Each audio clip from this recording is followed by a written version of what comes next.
Assalamualaikum warahmatullahi wabarakatuh. Jumpa lagi dengan saya di channel seputar alam Minangkabau.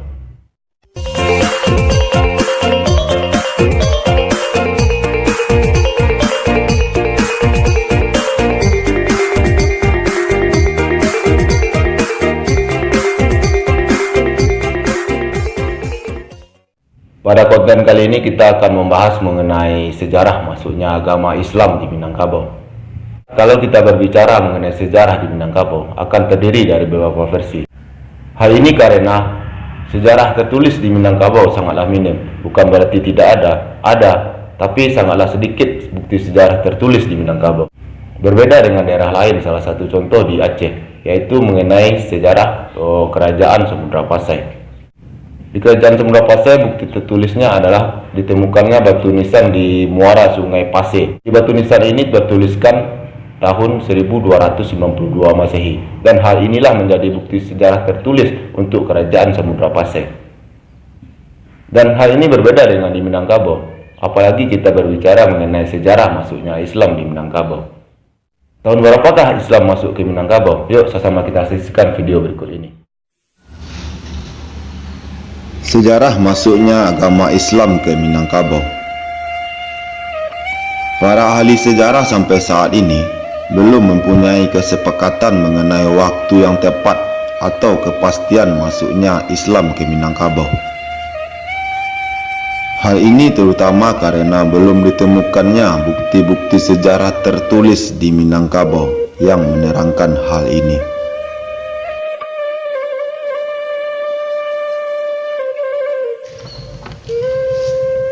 Hamka pada tahun 1976 pada bukunya yang berjudul Sejarah Umat Islam 4 mengatakan bahwa pada tahun 684 Masehi sudah didapati satu kelompok masyarakat Arab di Minangkabau.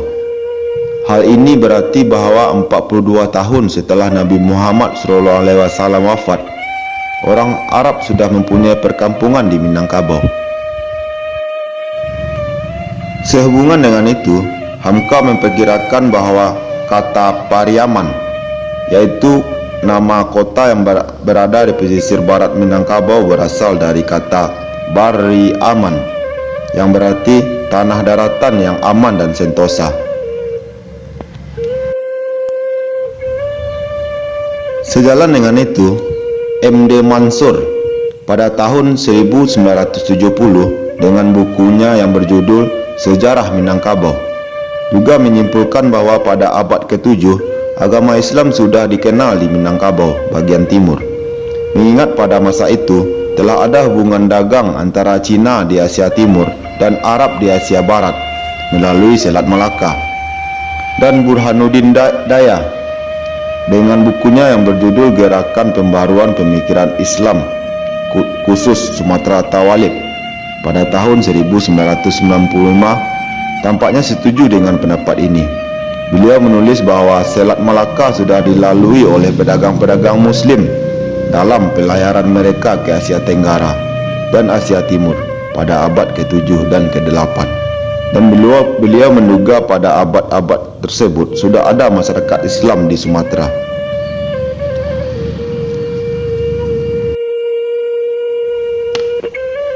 Sedangkan pendapat Ismail Yaqub dalam bukunya berjudul Sejarah Islam di Indonesia pada tahun 1956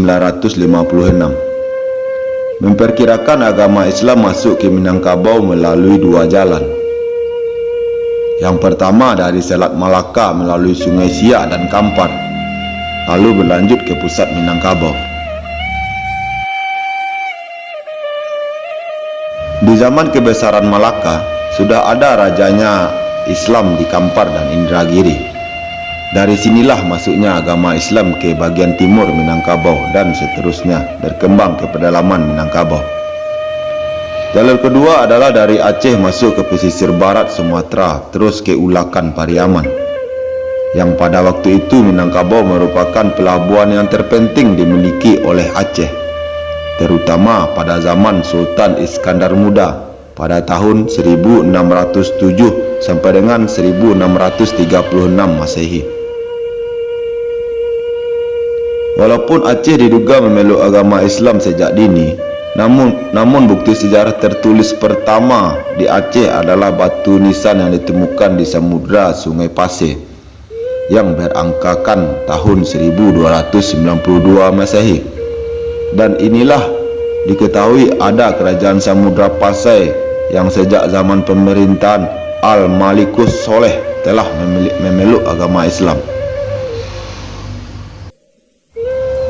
Sebagaimana dikutip oleh Darman Munir pada tahun 1993 dalam tulisan beliau yang berjudul Minangkabau yang diterbitkan oleh Yayasan Gebu Minang di Jakarta, bahwa Raja Al-Malik Az-Zahir adalah Raja Samudra Pasai yang aktif menyebarkan agama Islam ke Minangkabau. Dan diperkirakan juga raja pertama kali diislamkan di Minangkabau adalah Raja Sumpur Kudus yang kemudian disebut Raja Ibadat.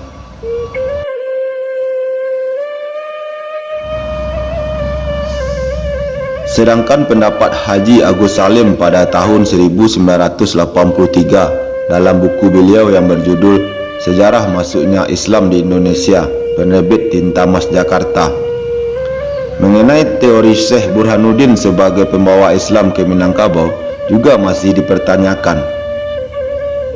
Tarekat yang dikembangkan Syekh Burhanuddin di perguruan yang dibangun di Ulakan Pariaman tersebut adalah tarekat Syatariah yang tumbuh subur di Aceh pada abad ke-16 dan 17. Sedangkan menurut beliau, pada abad itu penduduk di Minangkabau sudah ada yang menganut Islam, hanya belum merata sampai ke pelosok. Dari pendapat-pendapat yang dikemukakan oleh para ahli sejarah dan para tokoh di atas, dapat disimpulkan bahwa agama Islam masuk ke Minangkabau pada akhir abad ke-7. Sejak abad ke-7 itulah mulai dan makin berkembang sampai ke seluruh pelosok Minangkabau. Dalam tahap awal Islam dianut penduduk Minangkabau, kepercayaan lama baik animisme, dinamisme, Hindu dan Buddha, termasuk kebiasaan-kebiasaan lama, masih berpengaruh kuat dalam kehidupan masyarakat Minangkabau. Itu sebabnya pada abad ke-19 lahir gerakan kemurnian Islam yang dilakukan oleh kaum Padri.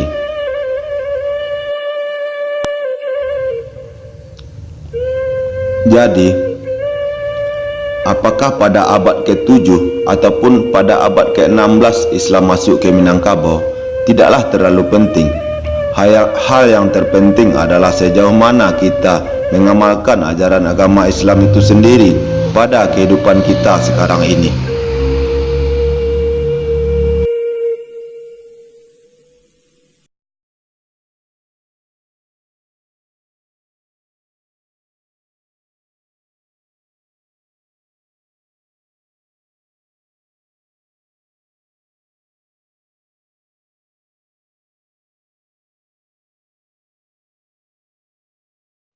Mungkin itu video saya hari ini. Kesalahan dan kekhilafan adalah milik manusia, kesempurnaan hanya milik Allah. Wabillahi taufiq wal hidayah. Assalamualaikum warahmatullahi wabarakatuh. Minangkan dunia.